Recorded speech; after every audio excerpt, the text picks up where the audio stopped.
I never planned to become an expert in financial fraud or to learn the intricacies of federal tax law. I never imagined I'd need to understand the proper protocols for gathering evidence or familiarize myself with whistleblower statutes.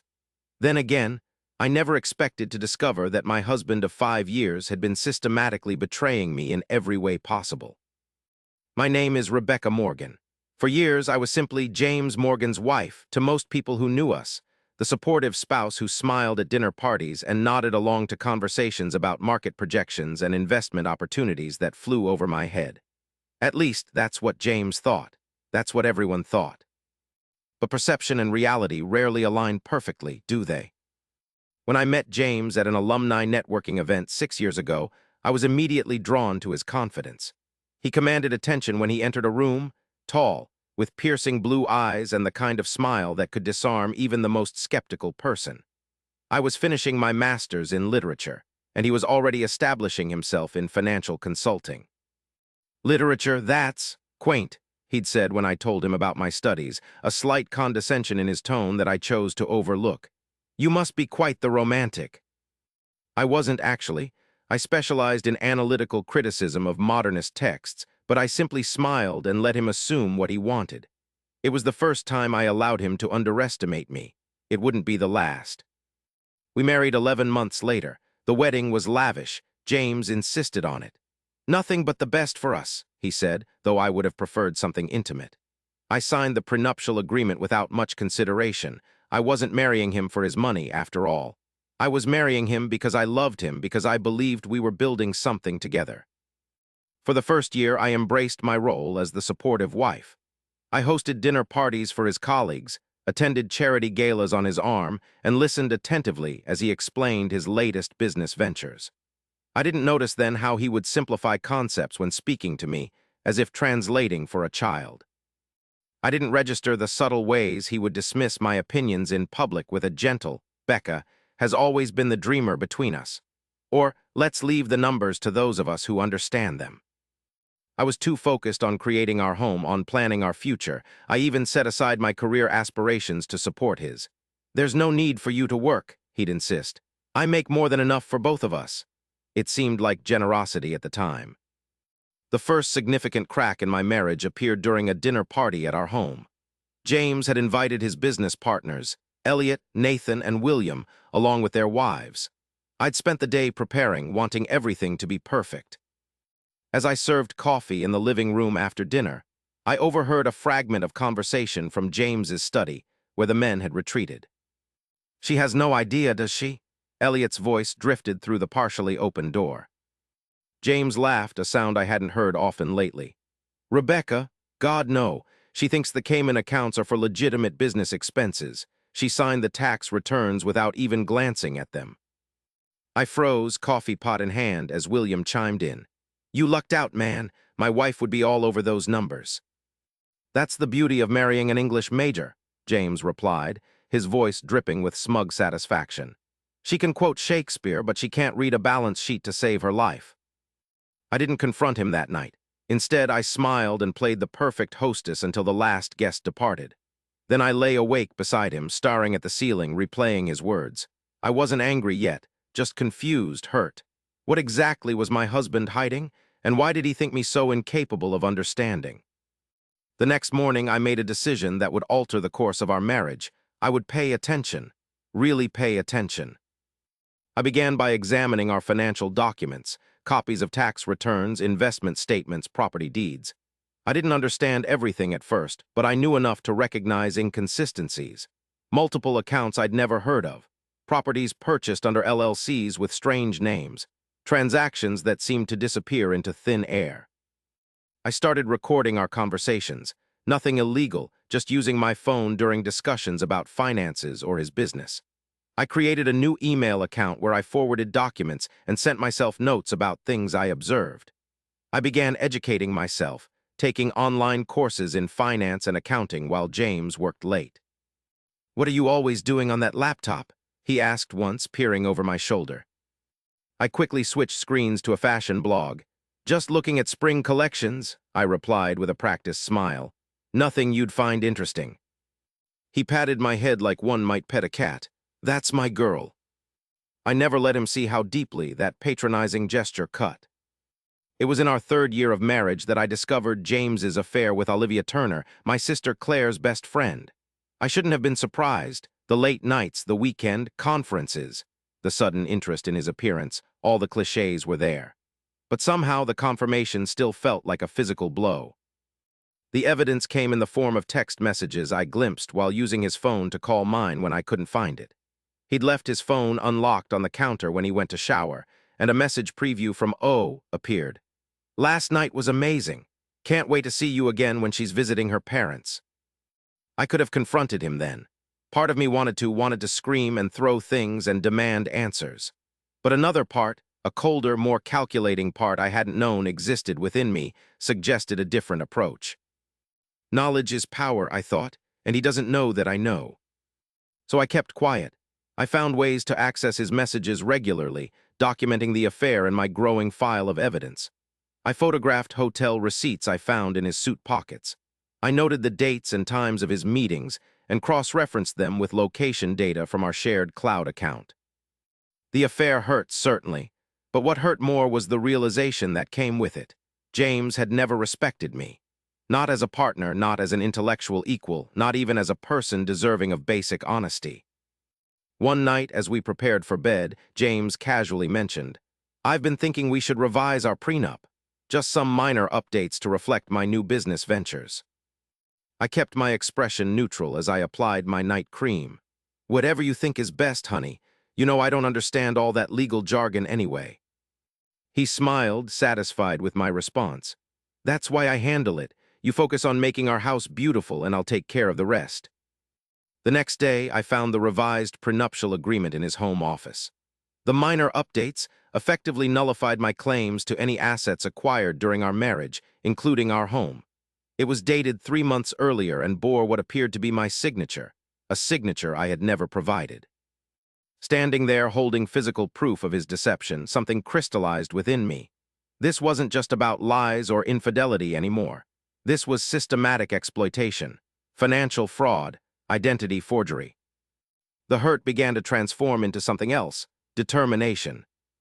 In our 4th year together, I contacted Alexandra Bennett, a woman I'd known in college who had become a prominent attorney specializing in divorce and financial crimes. We met at a small cafe 20 miles from my home, where there was little chance of running into anyone from James's circle. Alexandra, Alex as she preferred, had changed little since our university days. Still sharp-eyed and direct, with an intensity that had intimidated me back then but now felt reassuring. "Rebecca," she said after I'd outlined my situation, "what your husband has done, the tax evasion, the forged documents, the hidden assets, these aren't just grounds for divorce. They're federal crimes." I nodded, stirring my untouched coffee. "I know, that's why I'm here." "You've been gathering evidence?" she asked, impressed when I showed her a sample of what I'd collected. "For nearly 2 years now, but I need to know what else I should be looking for, what would make a case irrefutable." Alex leaned forward. "You understand that if you pursue this, it won't just end your marriage. James could go to prison." I met her gaze steadily. "I understand perfectly." We spent the next 3 hours developing a strategy. Alex recommended a forensic accountant who specialized in uncovering hidden assets. She explained how to legally record conversations in our state and what specific financial documents would be most valuable to secure. "And when you're ready," she said, "we can file a whistleblower report with the IRS. The tax fraud alone would trigger an investigation." I left that meeting with a renewed sense of purpose and a growing sense of power. For the first time in years, I felt in control of my own life. Over the next several months, I expanded my evidence collection. I purchased small recording devices that looked like ordinary objects. A pen, a compact mirror, even a decorative clock for James's home office. I backed up every piece of evidence to multiple secure locations. I also began to prepare myself for the aftermath. I enrolled in online courses that would qualify me to teach literature at the community college level, a dream I'd abandoned when I married James. I reconnected with old friends, cautiously and selectively. I researched housing options and set aside small amounts of cash from our household budget, creating an emergency fund James knew nothing about. All the while, I maintained my facade as the oblivious, supportive wife.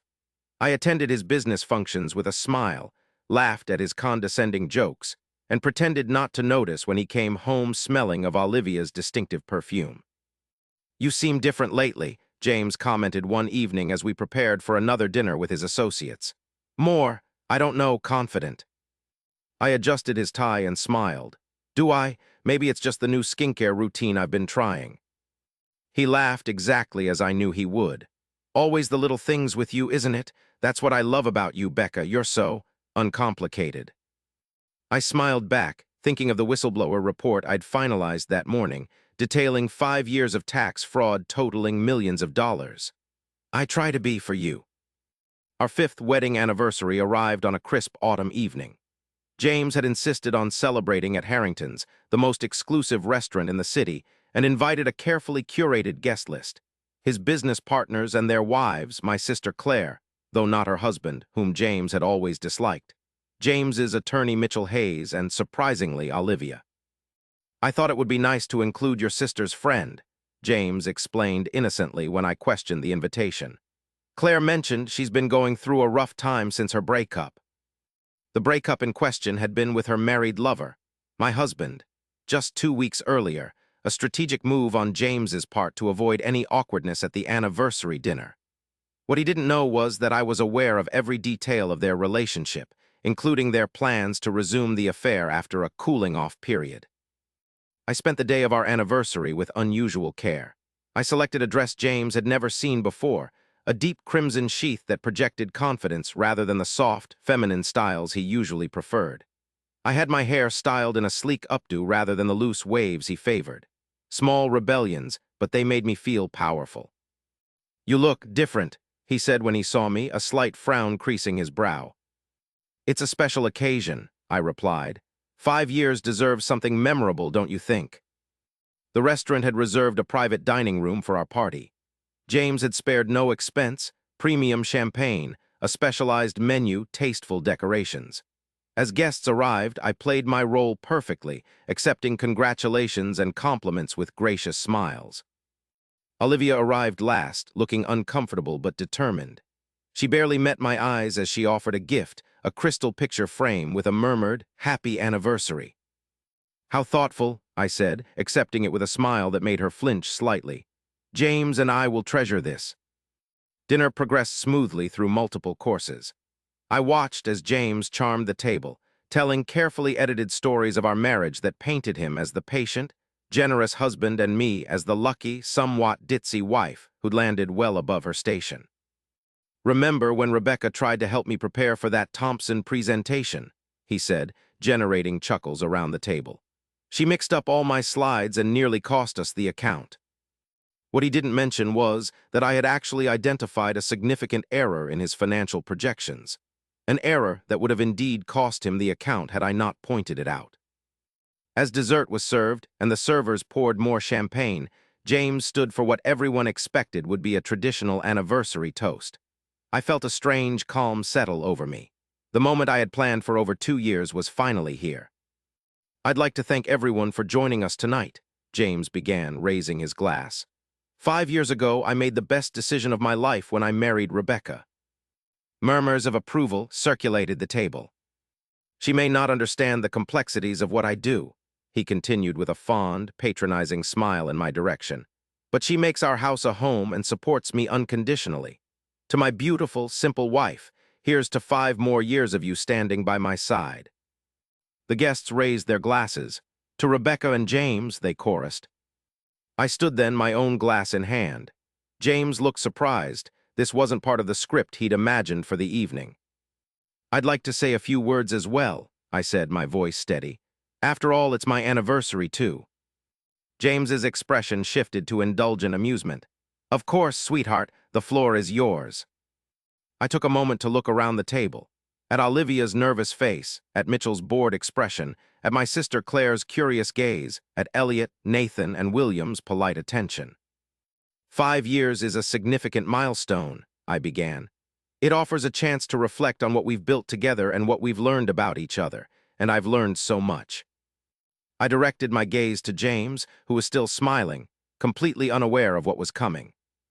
For instance, I've learned that my husband maintains 7 offshore accounts in the Cayman Islands, Belize, and Panama, where he's hidden approximately $23 million to evade federal taxes.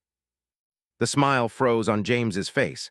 A confused silence fell over the table.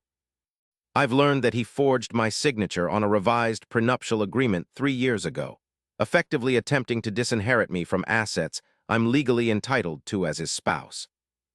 Mitchell Hayes straightened in his chair, eyes widening in alarm. I've learned that he and his business partners have been falsifying financial statements to investors, a clear case of wire fraud that the SEC would find fascinating. Elliot choked on his champagne. Nathan and William exchanged panicked glances. And on a more personal note, I continued, turning to Olivia, whose face had drained of color, I've learned that my husband and my sister's best friend have been conducting an affair for the past 18 months, including weekends at the lakeside resort where they like to order room service after sex. Always the chocolate souffle, wasn't it, Olivia? Rebecca, James finally found his voice, a dangerous edge to it. You're embarrassing yourself. You've clearly had too much to drink and... I'm completely sober, James, I interrupted calmly. Just as I was when I documented all your financial crimes and infidelities over the past 4 years. Just as I was when I filed a whistleblower report with the IRS 3 months ago. Just as I was this morning when I finalized my divorce petition with evidence of your fraud, forgery, and adultery. The doors to the private dining room opened then, as if on cue. Alexandra Bennett entered, followed by 2 men in suits who I knew were federal agents from the Financial Crimes Division. James Morgan, the lead agent said, approaching our table as murmurs of shock rippled through the room. What is this? James demanded, standing so abruptly his chair toppled backward. I'm Special Agent Carter with the Financial Crimes Enforcement Network. We have a warrant for your arrest on charges of tax evasion, wire fraud, and falsification of federal documents. As the agents began to read James his rights, Alexandra approached with a thick envelope. Mr. Morgan, I'm Alexandra Bennett, Mrs. Morgan's attorney. Consider yourself served with divorce papers. I suggest you find separate representation immediately, as Mr. Hayes here may be facing charges of his own for assisting in document forgery. Mitchell shoved back from the table, already reaching for his phone. The room erupted into chaos. Elliot, Nathan, and William were all speaking at once, their wives demanding explanations. Olivia was quietly crying while Claire moved to sit beside me, her arm around my shoulders. Through it all, James stared at me with a mixture of rage and disbelief. As the agents prepared to escort him out, he leaned across the table toward me. You can't do this to me, he hissed. You're nothing without me, nothing. I stood, gathering my purse and the small velvet bag I'd brought containing the evidence thumb drives. Copies, of course. The originals were safely stored with Alexandra. That's where you're wrong, James, I replied calmly. I was never nothing. You just couldn't see past your own reflection to notice who was really standing beside you. I turned to address the stunned table. I apologize for the dramatic end to our evening. The reservation is paid through midnight, and the remainder of the champagne is excellent. Please stay and enjoy it if you wish. With that, I walked out of the restaurant, Alexandra and Claire flanking me. For the first time in 5 years, I took a deep breath as a woman fully in control of her own story. The months following that night were challenging but liberating. James's arrest made headlines in the financial press. His business crumbled as clients fled and investigations expanded. Several of his associates, including Elliot and Nathan, struck deals with prosecutors in exchange for testimony against him. The divorce proceedings moved swiftly, given the overwhelming evidence I'd provided. The forged prenuptial agreement was invalidated. I received the house and a significant settlement, though much of James's fortune was seized by the government. Olivia reached out once, a tentative email apologizing for her role in my pain. I responded neither with forgiveness nor anger, but with the simple truth. We both fell for the same lies. The difference is I chose to stop believing them. 6 months after the arrest, I began teaching literature at Riverside Community College.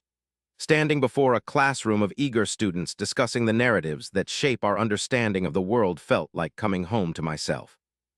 I also started a small support group for women rebuilding their lives after financial abuse. a problem far more common than most realize. The skills I developed to uncover James's crimes proved valuable in helping others recognize warning signs and protect themselves. James was eventually sentenced to 15 years in federal prison for his financial crimes. I didn't attend the sentencing hearing. I was giving a midterm exam that day and found that more important. Sometimes people ask if I regret not confronting him earlier, if I feel I wasted years of my life in that marriage. I don't see it that way. Those years taught me my own strength, my resilience, my capacity for strategic thinking and patient determination. They showed me exactly who I am when pushed to my limits.